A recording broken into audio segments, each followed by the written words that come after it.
Halo Riders, seperti yang sudah kita infokan di Instagram Autorider bahwa kami mempersilahkan kalian semua untuk bertanya apapun mengenai Honda All New Beat yang sudah kita review dan videonya sudah tayang di channel YouTube Autoriders. Kita juga sudah menyaring dan mendapatkan beberapa pertanyaan menarik terkait Matic ini belasan juta unitnya Honda. Nah, pertanyaan apa aja nih, Bri? Nah, pertanyaannya nih Mas, yang pertama tuh ada dari Instagram Farhan_Alfata. Apa tuh pertanyaannya? Dia nanya, All New Honda Beat ini apa kekurangannya dibandingin sama generasi yang sebelumnya? Oke. Kalau bicara kekurangan secara praktis tentu adalah harga ya. Iya nggak sih? Iya. Karena Honda Beat generasi terbaru ini otomatis kalau dibanding generasi sebelumnya harganya lebih mahal.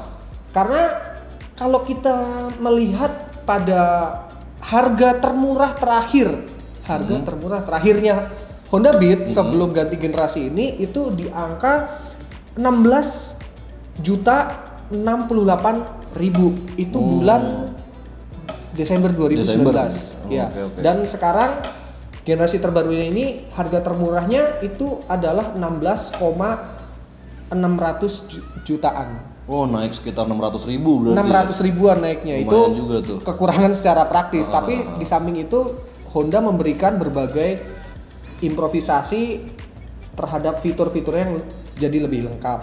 Yang kedua adalah variannya. Jumlah variannya di generasi terbaru ini berkurang.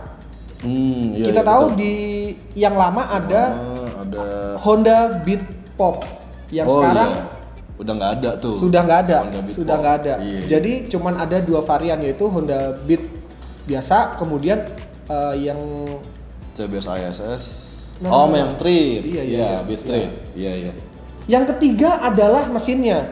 Nah, kita juga nggak tahu ya apakah ini unit yang kita tes aja atau unit lain seperti ini juga. Tapi yang kita rasakan selama pengalaman review ini adalah kalau pagi hari ini agak-agak berebet mesinnya.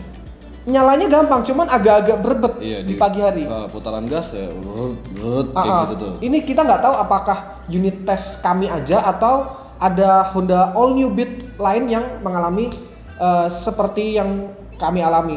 Nah, sekarang pertanyaan selanjutnya nih Mas, menarik juga nih. Apa perbedaannya dengan Honda Genio CBS ISS? Kalau kita bicara perbedaan, tentu secara styling dan secara wujud praktisnya sangat beda. Beda banget. Sangat berbeda. Segmentasi pasar yang dituju juga berbeda. Honda menyebut Genio itu untuk anak muda yang dinamis. Anak muda yang dinamis, kemudian stylingnya juga agak-agak ada serapan dari Scoopy kali ya. Mungkin, tarikan bodinya itu. Sementara Beat itu kalau masih kata AHM ini dia lebih ke sporty.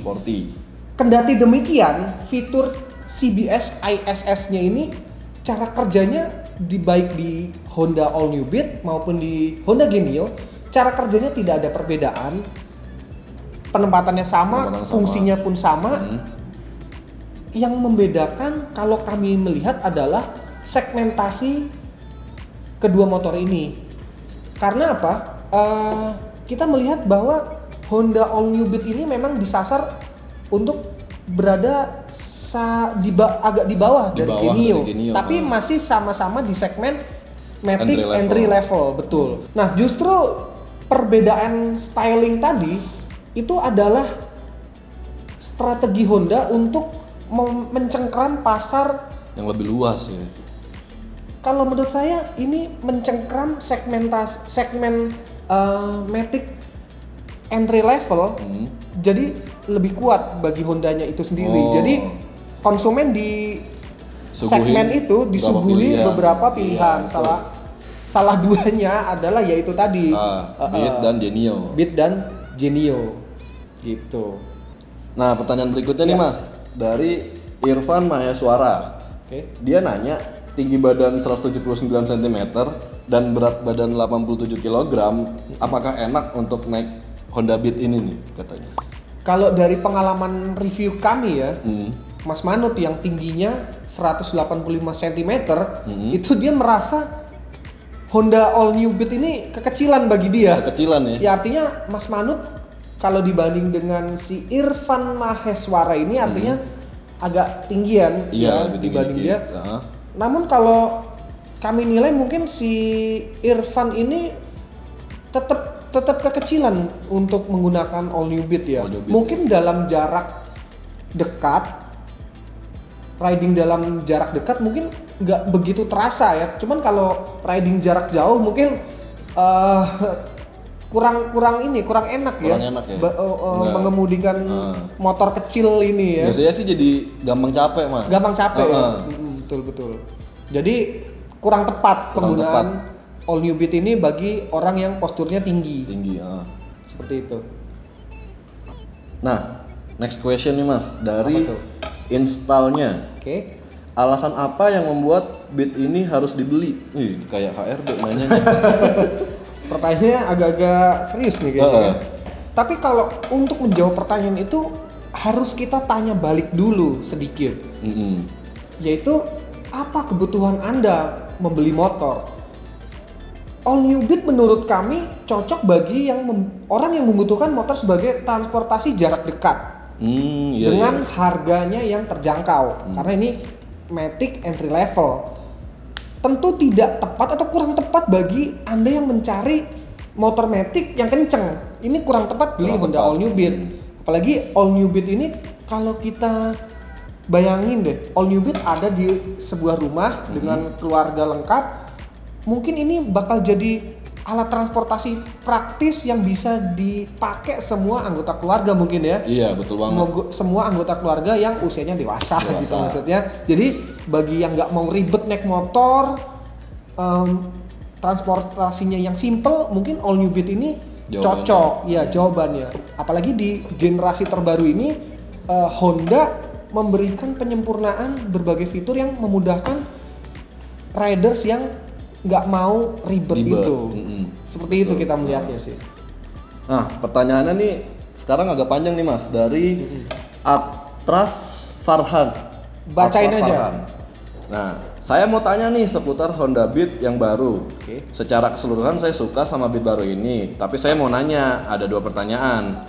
Yang pertama, mengapa motor ini tidak mendapatkan alarm sistem seperti Scoopy, Vario dan lain-lain? Padahal kita tahu bahwa motor ini sangat laris di Indonesia. Maka tak heran jadi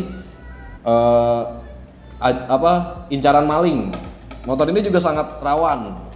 Lalu yang kedua, mengapa motor ini tidak menggunakan speedo yang full digital seperti punya B-Street ataupun Genio yang basisnya sama gitu? Mohon dijawab, terima kasih. Aduh, panjang juga ya pertanyaannya ya. Cuman kalau kita lihat di situ ada 2 poin penting ya. Yang pertama, kenapa tidak ada alarm? Kalau menurut kami, balik lagi bahwa Honda All New Beat ini berada di segmen entry level. Di mana di segmen itu motor-motornya harganya ekonomis. Otomatis mungkin pabrikannya juga pikir otak nih, gimana memberikan beragam fitur tapi dengan harga yang terbatas gitu kan. Nah mungkin kami nilai alarm nggak bisa dimasukin karena keterbatasan itu tadi budget harga bandrol ya. Karena kalau menurut kami bayangan kami jika dimasukkan fitur alarm mungkin harganya akan jadi agak melambung, dan di situ agak-agak sensitif yang namanya harga di persaingan kelas Honda All New Beat ini. Seperti itu. Yang kedua, kenapa tidak ada speedometer digital? Kalau menurut kami kondisinya juga sama dengan alarm itu. Kita lihat di kelasnya All New Beat ini tidak ada yang pakai speedometer digital. Mungkin dari situ juga Honda merasa belum perlu untuk memberikan speedometer digital pada All New Beat ini. Oke, ini pertanyaan terakhir. Kalau gitu, gue yang bacain, lu yang jawab ya. Iya, gantian deh. Ini pertanyaannya dari @ourDailyTrip. Autorider.com. perbedaan detail antara mesin Honda Genio dengan All New Beat 2020 ini apa saja? Mengingat catatan waktu 0 sampai 60 km per jamnya dan 0 ke 100 km per jam bisa terpaut agak jauh. Terima kasih. Emang agak jauh banget ya? Enggak sih, kayaknya sekitar 1 detik lah. Oke, coba kita lihat datanya, Bri. Jadi kalau secara perbedaan detail itu nggak ada yang signifikan perbedaannya, kayak bobot masih mirip, rangkanya juga mirip ya kan. Tapi kalau dimensi emang Honda Genio tuh lebih lebar. Jadi kalau dilogikain tuh dia bakal nabrak anginnya lebih banyak. Oke. Nah, kalau mesin juga sebenarnya sama, masih 110 cc, mesinnya juga sama, pakai teknologi yang baru. Cuma perbedaannya tenaga yang keluar. Oke. Kalau di Genio itu dia di 7000 rpm keluar duluan tenaganya. Kalau Beat dia 7500 rpm baru keluar. Tapi kalau torsi Honda Beat duluan, dia 5000 rpm udah keluar torsinya. Oke. Kalau Genio dia baru 5500. Nah, mungkin kalau soal perbedaan catatan waktu itu bisa aja dari spesifikasi mesin tadi tuh, tenaga yang keluar beda, torsinya beda. Tapi jangan lupa juga faktor lainnya, mungkin jalanannya beda waktu lagi dites, mungkin bobot ridernya beda waktu dites, seperti itu. Kalau emang mau yang konkret banget sih mendingan di dyno test aja ya Mas ya, nggak bisa di jalanan sebenarnya gitu. Jadi kondisi mempengaruhi hasil ya, kondisi pengetesan ya. Beda riders, beda hasil pengetesan juga. Baik Genio maupun All New Beat. Betul. Oke riders, itu tadi beberapa pertanyaan yang telah kami pilih dan kami jawab semuanya. Mohon maaf buat pertanyaannya yang belum sempat terjawab, tapi kalau masih penasaran bisa aja baca di www.autorider.com atau nonton lagi video review Honda Genio dan Honda Beat yang udah publish. Jangan lupa juga tanya-tanya lagi dalam video Q&A kami berikutnya. Jangan lupa juga subscribe, like, dan share video YouTube ini ke teman-teman kalian ya. Dadah.